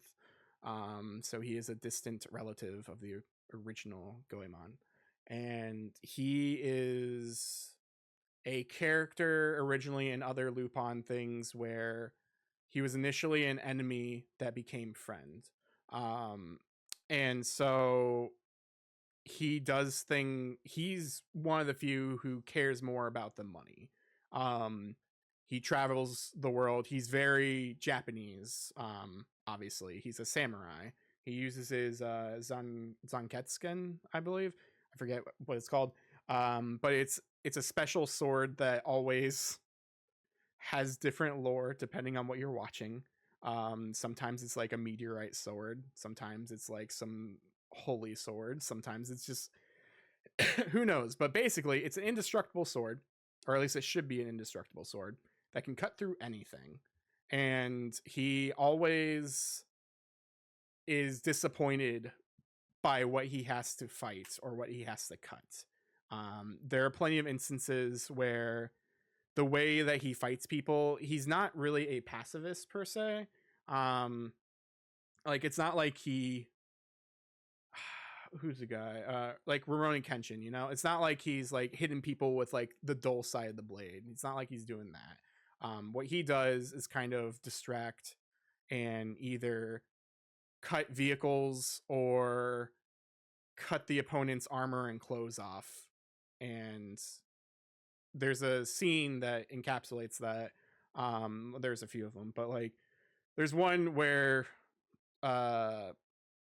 Lupin is flying and he's on fire and he falls into the car that Jigen's driving, and Goemon's also there. Goemon cuts Lupin's clothes so there's no fire, so they all just burn into ash. and then Goemon closes his sheath, sheathes his sword, and says something along the lines of "another thing not worthy of my blade," which is just basically his catchphrase because he's always disappointed on the things that he has to cut. I don't think there's really much to say about Goemon. I just kind of wanted to initially just talk and describe him. Again, he's just a very Japanese character, and he is just kind of here. And that's kind of how he is in other things, unless the story focuses on him, which isn't normally the case because there's only so much that you can do with the lore of a samurai without changing it and then changing it and then changing it. So I guess really quick, what are your guys's what's your opinion on Goemon Ishikawa? I'm glad you kind of said that preface because I was like, he was just kind of there. Yeah. He was just kind of there as a samurai, and that's cool. There wasn't really much else than that. Yeah. He's a cool guy. Cool guy. I did like how they brought him in. So the counts ninjas like things were there, and they had a Lupin and them had a hard time fighting him because they're wearing some sort of armor. But he made like super short work of them, and I thought that was kind of cool. With his character, he was a man of very little words. So, but I think for what that character would be there, that's the way it would be. Very non ton words. So, but I thought he was good adding it to this here. It was definitely needed, to add that third character in there. So, yeah, definitely. Yeah, if no one else has anything to say about Goemon Ishikawa the 13th, I'll go ahead and go to the next character. Again, Goemon, you're great. People love you. There's a really good episode in either part 5 or part 6 where he's visiting like a different country, and he accidentally ends up at like a comic convention or like an anime convention, and they just think that he's cosplaying. It's so funny. It's so good. And yeah, it's just really funny. But anyway, that is funny. Yeah, he's a cool guy. And we're gonna talk about Fujiko Mine next. Describe Fujiko for a little bit here. Fujiko, she doesn't really do this. You kind of described like she's badass. Like, I mean, that's what she is. That's what she always is. But you know what else she is? And everything else except this, she is a femme fatale.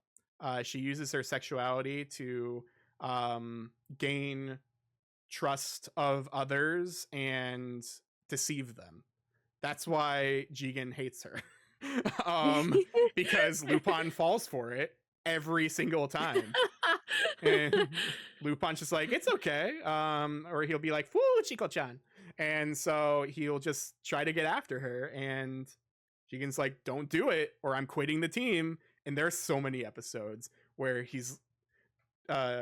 Lupin's like, "All right, I'm doing this thing with Fujiko," and Jigen's like, "All right, I'm quitting the team," and he leaves. But then he comes back right at the end because he's like, "I can't leave you. We're best bros." But or he'll be like, "See, I told you, you can't trust women. Am I right?" And like that's just like his thing. Like just a the blanket statement. Yeah, like because again, he's always screwed over by Fujiko, and that's really the only woman that he has interactions with. So because he's just so hanging out with the boys. So Fujiko and everything else again is very sexual, so much so that there's an anime called that I talked about earlier, the spin-off called The Woman Called Fujiko Mine, and that anime has so much nudity in it, like so much nudity in it. Do not watch that around your children. But there's 2 really cool films, or 3 films I have not seen, but they're really, really well animated. So if you like very gory and actiony things, And if you like Goemon, from what little you've seen, there's a movie called Goemon's Blood Spray, which has like really cool choreography, and he's actually like doing things. And then there's one called Jigen's Gravestone. There's one called Fujiko's Lie, and I have not seen them yet. I've only seen the woman called Fujiko Mine once. I own it on Blu-ray like twice because I own like the original Funimation release, and I got the Discotek release because they updated the stuff a little bit to make it look a little nicer, and they also updated the subtitles because they corrected them because the Funimation subtitles weren't as good or as accurate. So Fujiko in this film clearly is not that. She's just cool and awesome and very knowledgeable, and I wouldn't say Laura Croft per se, but like very army ready. I can't think of words. But like she has a lot of gadgets. She's really smart. She sometimes is like a spy in certain things, and that's kind of like what her thing is in this. She's a spy, and like that's why she's hanging out with the Count. That's why she's like the assistant over there, and why she's trying to figure out what's happening because she wants to figure out the bills and all of that. And because of that, she occasionally works with Lupin to get what she wants, which is just the one constant in every single Lupin thing. So what are your opinions on Fujiko? What are your opinions now on Fujiko, now that I told you exactly what she is in every other media? Did I entice you to watch the movie called Fujiko Mine now? When you did mention like Laura Croft though, now I see it, but I don't think like old PlayStation 1 Laura Croft, like new next gen Laura Croft, who's like Rambo. Yeah. You know, so I see her as that definitely. But she was a really cool introduction to the, like I didn't know anything until she was going through the safe and Lupin was messing with her, and she's like, "Oh hey," and then she pulls like the hair back, and then now she's got machine guns and grenades. In camo, like she pulls off her dress thing. She's like, "What's up? I'm Army." Yeah, I thought that was like super cool there. Yet another character that was in it just enough to get like a backstory or to get something in there, but like I thought she was a pretty cool character. Mm-hmm. I personally I quite like characters like this. Mm-hmm. And when you said Lara Croft, I immediately was like, oh yes. I don't know. I've played the Tomb Raider reboot upwards 17 times. They're good. Oh wow, they're really good. I'm a fan. Yeah. So yeah, that tracks why I'm like, oh yeah, I really liked her as a character. I do quite like characters like that. I like seeing their interactions as well. It's the kind of confidence that I don't have. So I quite enjoy seeing characters like that. And I find the interactions they have with other characters quite funny, and I like the reveal as well, like when you don't know that they are like a spy at first, and then they do the reveal and they reveal their their full kit and everything, Mm-hmm. like Fujiko does in this movie. I find it really cool. It's like full girl boss moment. I love. Yeah. So yeah, I really enjoy her and those types of characters in movies. So yeah, I thoroughly enjoyed it. Yeah, she's not normally a blonde either. She's only blonde in maybe like 3 things. And so that's also another reason why people might be confused on, oh, who's this character? It kind of looks like Fujiko. Who is it? Oh, it is Fujiko. So there's that. But yeah, she's definitely a great character. One of my favorite lines and interactions is with her and Clarice explaining certain things about like, hey, don't get tied up by Lupin or whatever. He's gonna come save you or something. But it you know, I've been with him, like I've known him forever. He's a good guy for the most part. Like we've been friends, enemies, and lovers. And Clarice is like, oh, something about he left you, and then she's like, no, I left him. And like, I think that's so cool. Just like Yeah. how that confidence of like, I'm better than Lupin, I'm better than this guy, and let me I'm just run better. away. Yeah. And so yeah, Fujiko is definitely a really good character. She does just enough again in this film. She does more things later on with being April O'Neil with the camera and helping uncover the goat bills for the police and all of that. But as far as helping Lupin, she doesn't really do much, I would say. She does just enough. So save the best for last.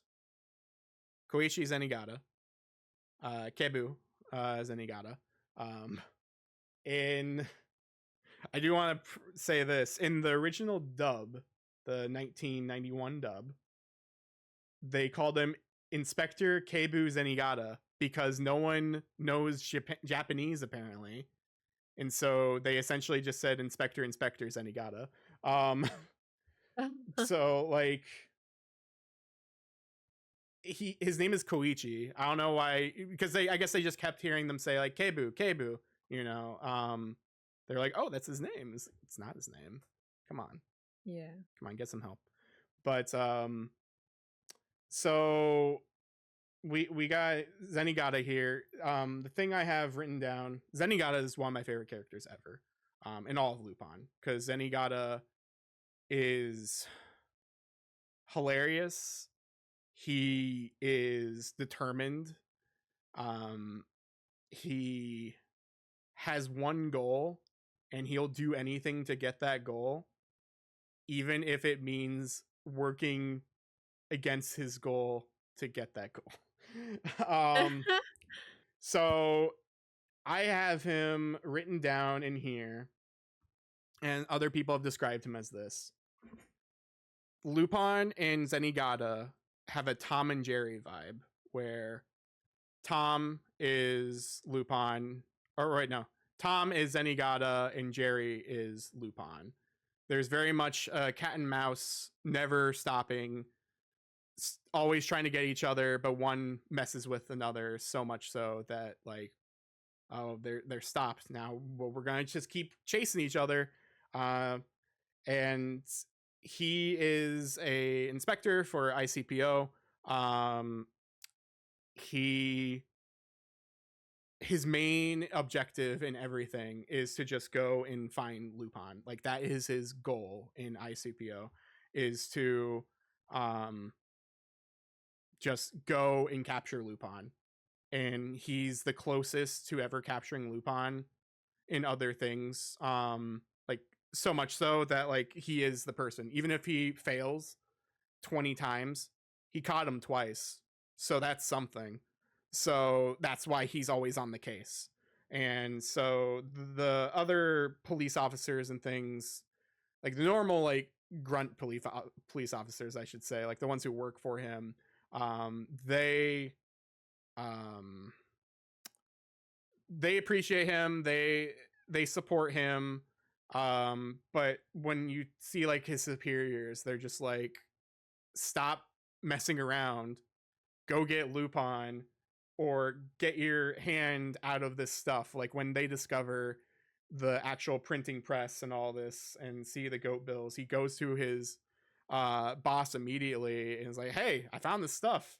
And he goes to essentially like the UN, it looked, and there are all these countries sitting there, and he's like, hey, we gotta stop this wedding and all this because there's a big conspiracy in there for counterfeits, and all of them are arguing about it, saying that we shouldn't do this because we don't have jurisdiction, it's not their business, and also it helps everyone. It helps the countries because there's all these counterfeit bills. It helps just keep the economy going, you know. So of course these countries just don't care because they're probably buying, and they even say that, like, some of them accuse others of like, oh, you're buying my other country's bills so you can help pay for, I don't know, debts or what have you, you know.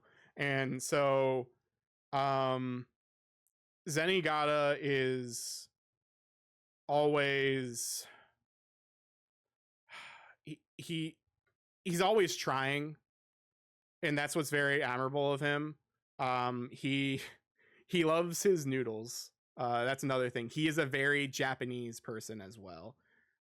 If you watch other things, he's always just eating cup noodles.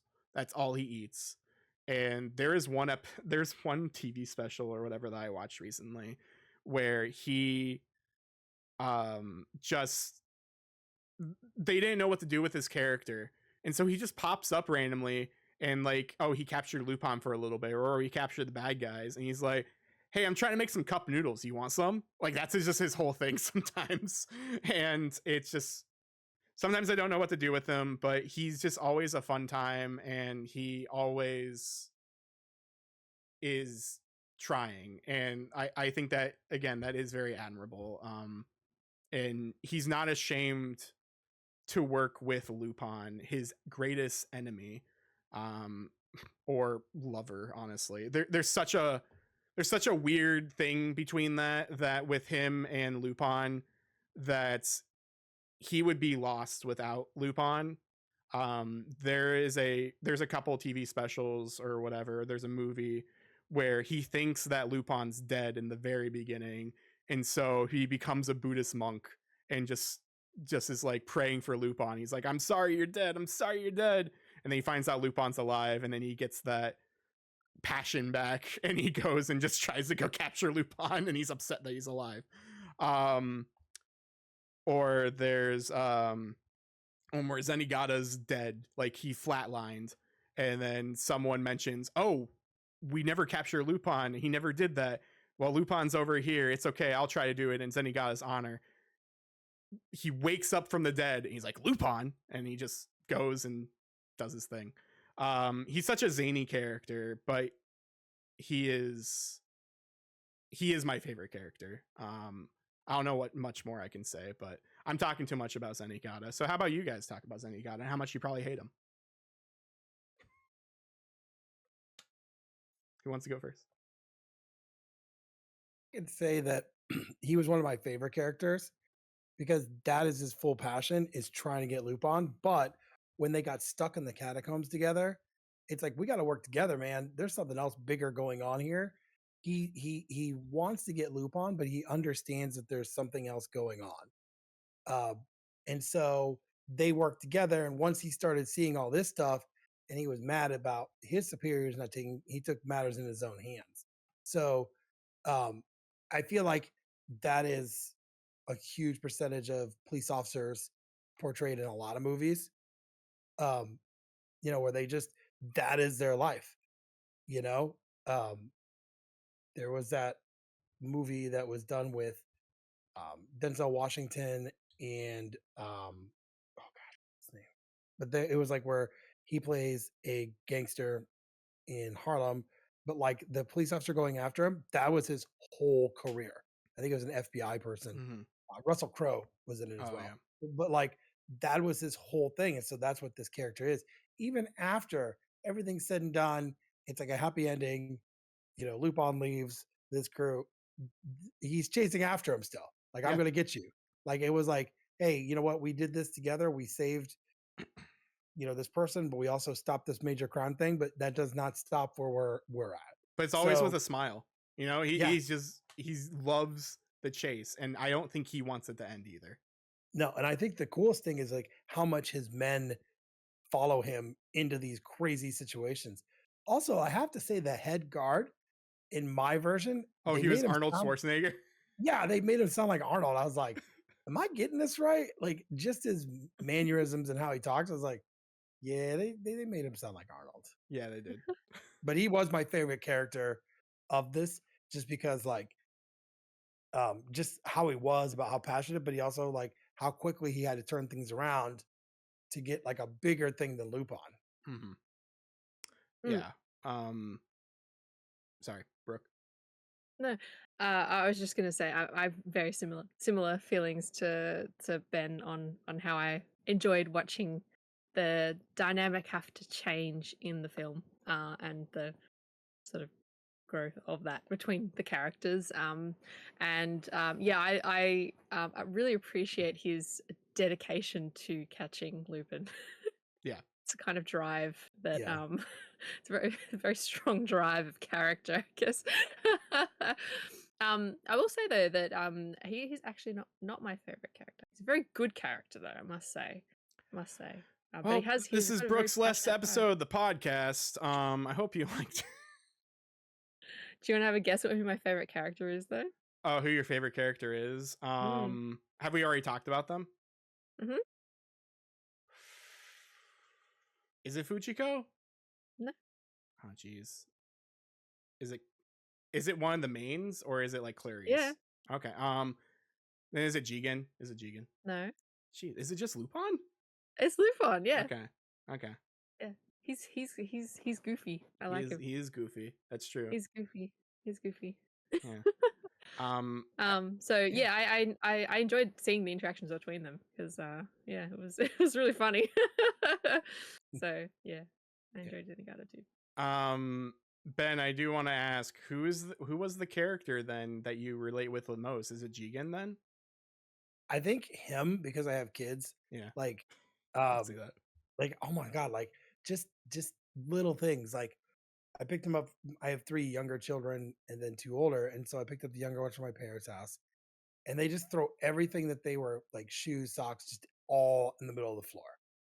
And I felt like I was this guy and yelling at him to pick it all up and put it all away. Like he was yelling at the guards there. I'm like, I can relate to that.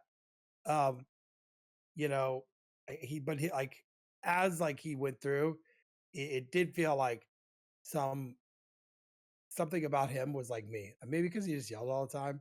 I mean, I want to say that I yell at my kids all the time, but I do like, it was so funny. Like as we were watching it, my one son was like watching it with me, and he was like, I think he was too scared to say like, look, that sounds like you, Dad. But yeah, that's who I related with. So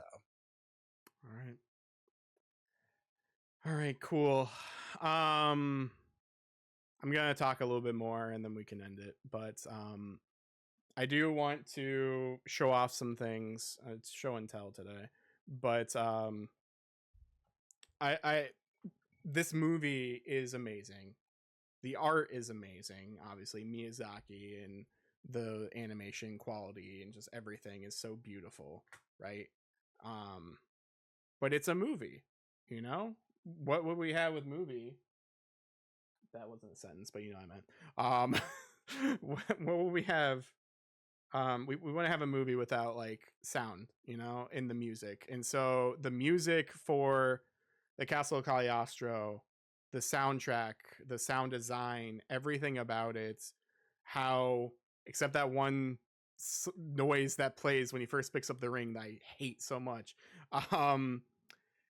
how it delivers and just evolves on each scene that happens. I talked about that opening song, which is so good for the credits, and it kind of just sets the tone of the film, because normally when you think of a Lupin, or when you think of like a film like this, like a actiony type film, you think of something that's like going to be like a fanfare. It's gonna like a go get 'em type attitude, and it's very calm and collected to then work your way up through the film instead of starting here and then going down and up.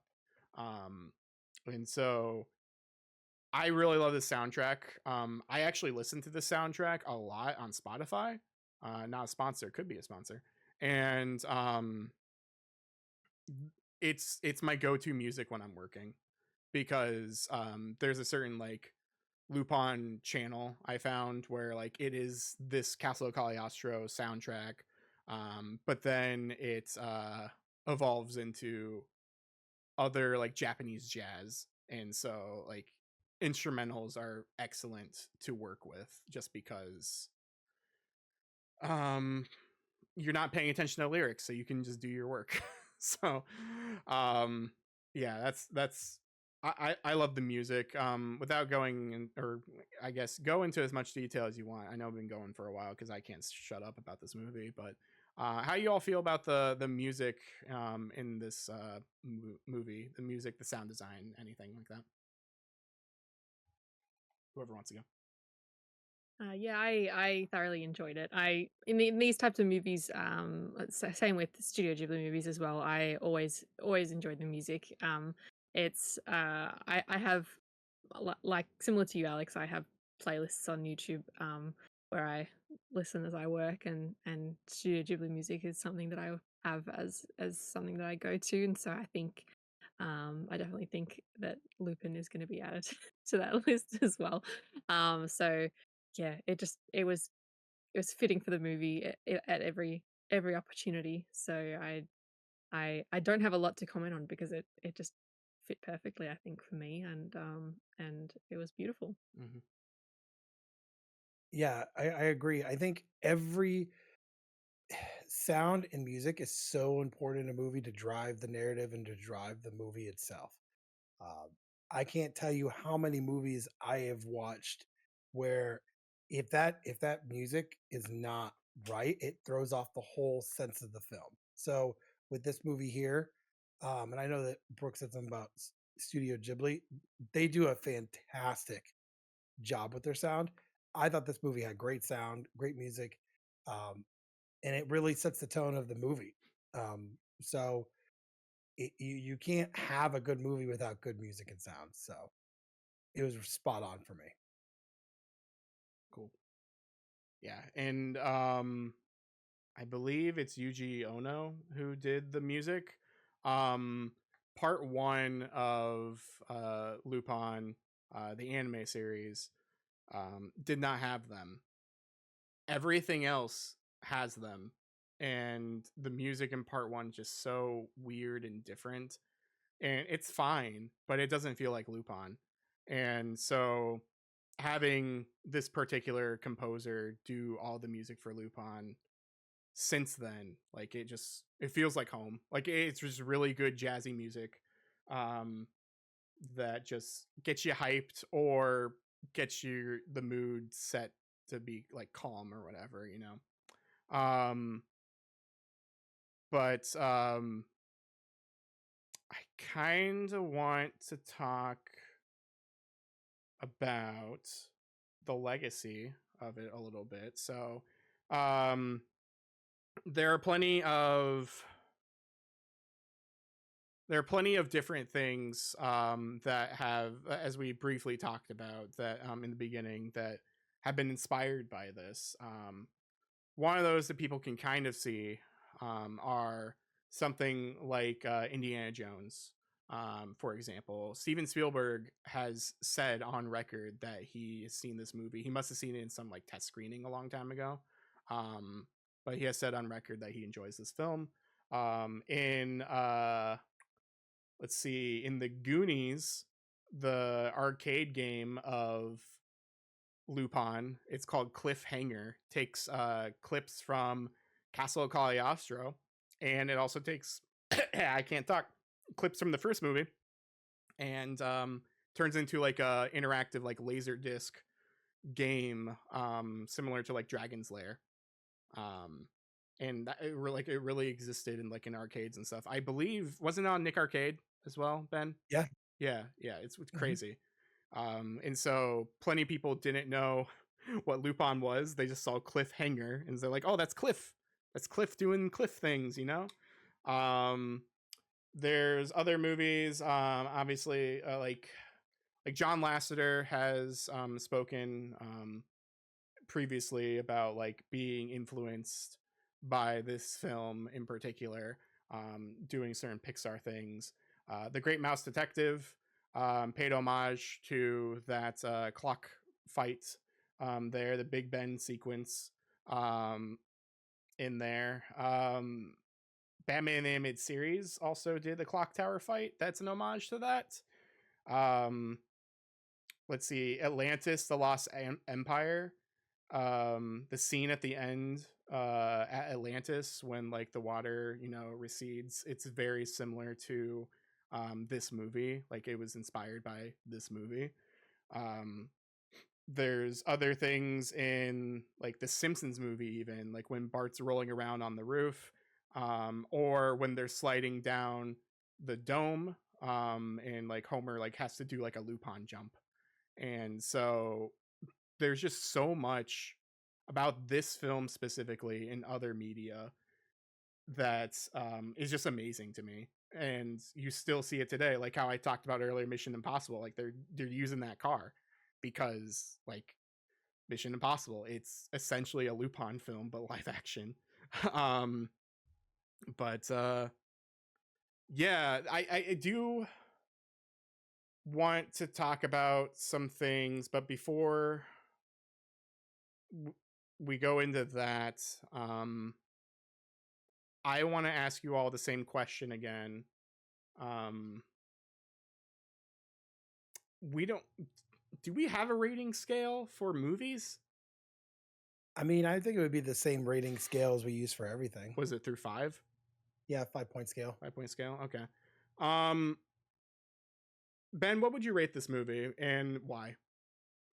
I would definitely put it at a solid 4.5. There's rarely anything in my repertoire that would be a solid 5.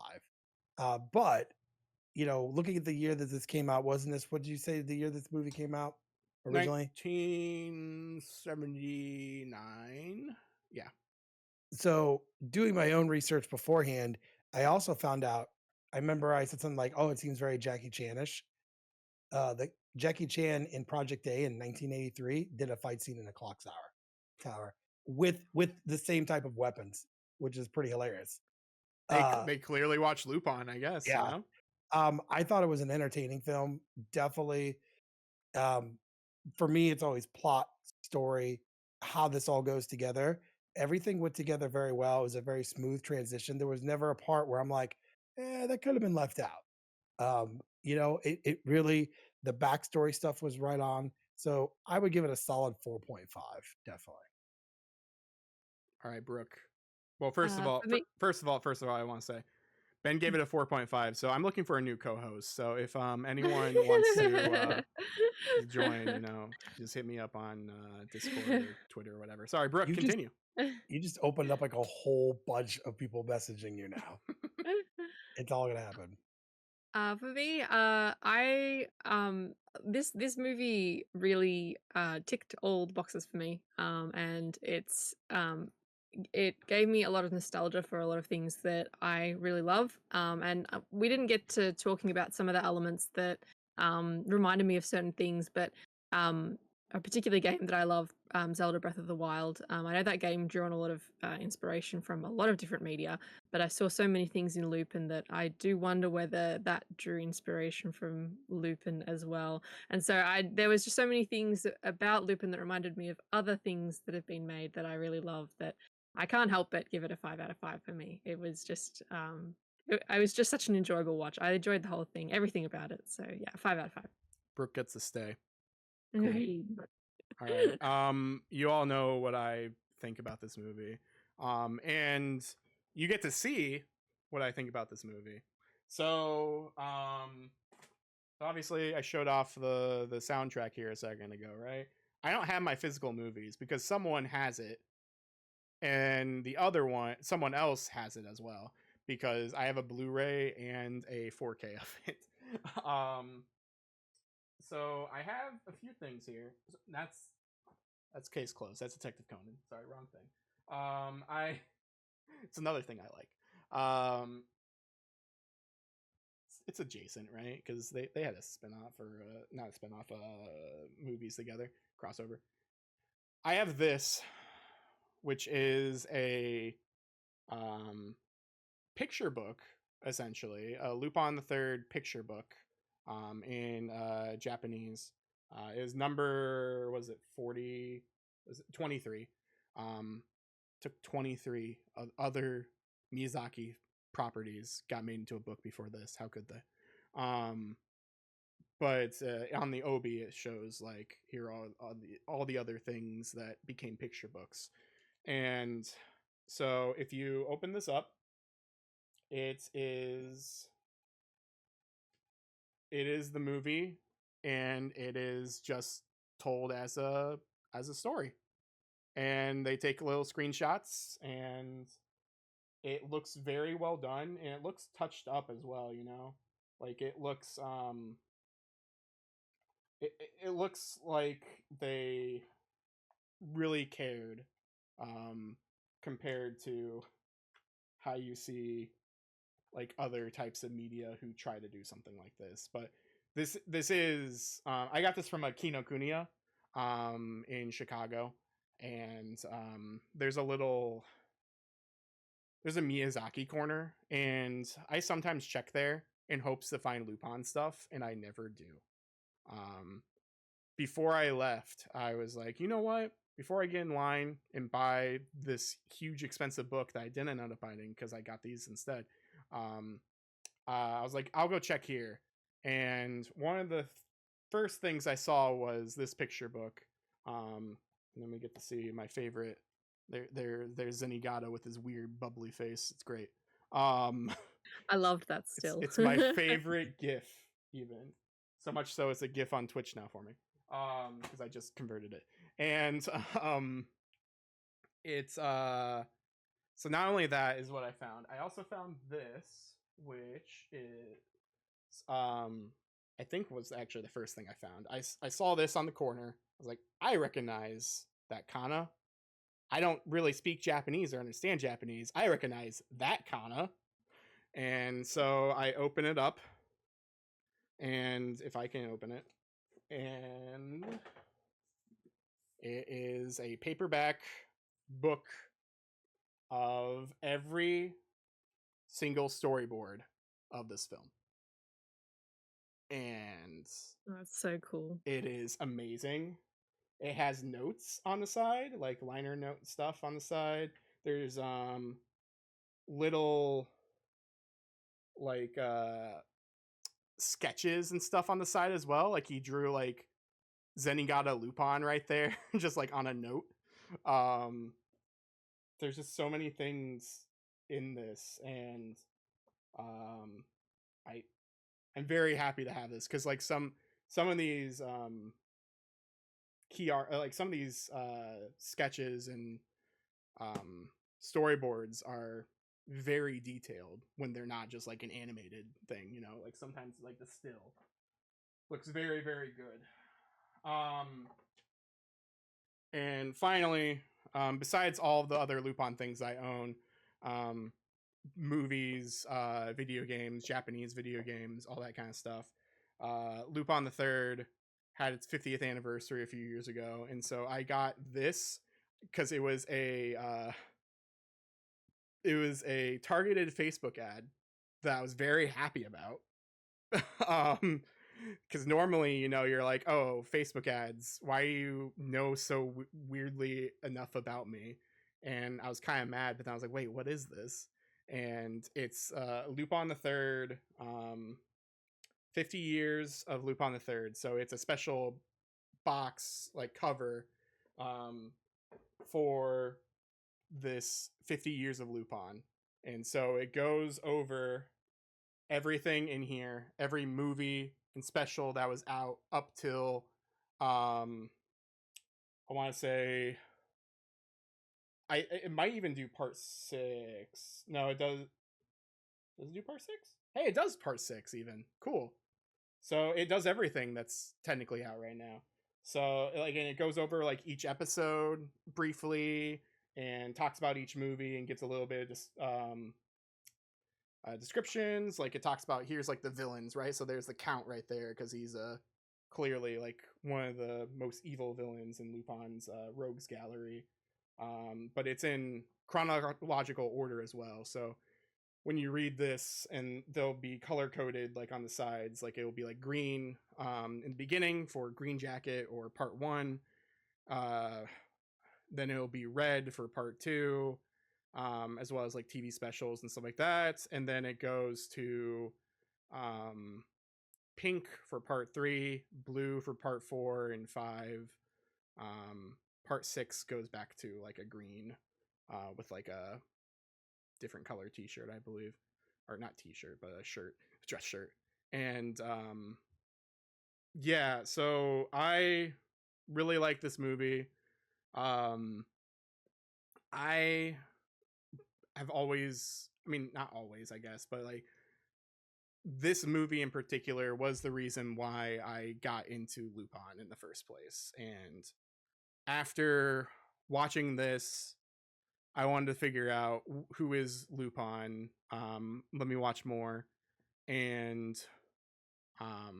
I remember seeing like briefly some like Adult Swim stuff here or there, you know, seeing it on TV, maybe watching some of it, but not really understanding it necessarily or understanding like why people like it because I was just younger. But after seeing this movie, I kind of got it. And so I wanted to do more and see more. And so, yeah, this movie is a masterpiece. This movie is a perfect movie for me. This is a movie I can just have playing and just watch it. I do think it's hilarious how my 2 favorite movies are have like a buddy cop feel to a degree, with the Lupin and Zenigata working together.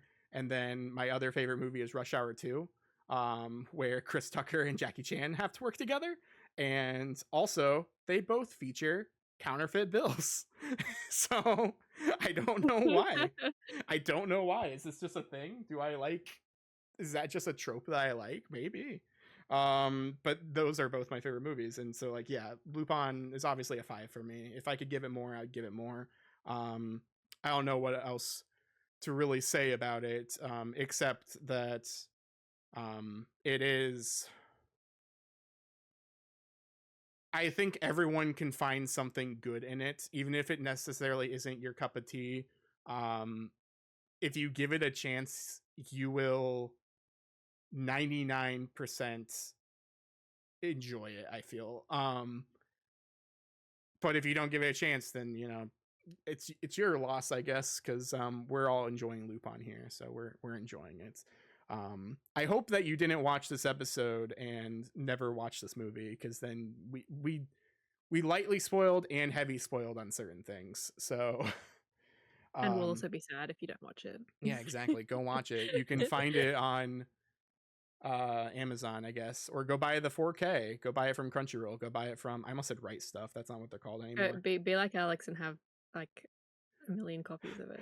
Be like me and have only 2 copies of it. Only but 2? yeah, I used to have 3. But I got rid of the DVD.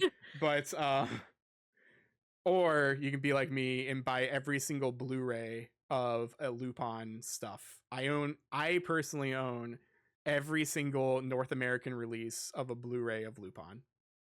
And still, because the previous 2 that just came out arrived at my house like last week. So I'm back on top. I now own every single Lupin still. I like seeing it that way. The main thing I'm missing is part 2 because it's DVD only. So I got into collecting Lupin late, but I got in quick enough to where I was able to snag a lot of the Blu-rays for really cheap. And so now some of those are even out of print too. So I'm lucky that I have what I have. So avoiding DVDs, I'd rather just go for Blu-rays at this point. But yeah, I like Lupin. 5 out of 5. 4.5 over 5 Ben, 5 out of 5 Brooke. So next week I hope you enjoy the Gay Gaming Plus podcast where Ben's no longer here, and I guess Brooke's the new host, you know.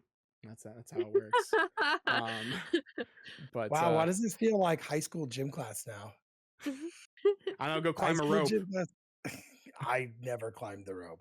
Yeah, I was a short little fat kid with an afro, and they're like, "You need to climb the rope." I'm like, "Nope, I'll take the D." So thank you so much for being here. There were other things that we could have talked about, but I wasted everyone's time with 2 hours of this nonsense. So if you enjoyed 2 hours of this nonsense, go ahead and go find us on any sort of podcast service that you can imagine. If you like Spotify, you know what, we're there. If you like Pandora, we're there. If you like Podbean, we're there. Just find us there and subscribe, follow, whatever is the free thing to do, because obviously, like, you don't need to pay for this because we don't see that. But if you enjoy us enough, man, I'm already losing my voice. If you enjoy us enough to see our lovely faces in Brooke's amazing VTuber model, you can go find us.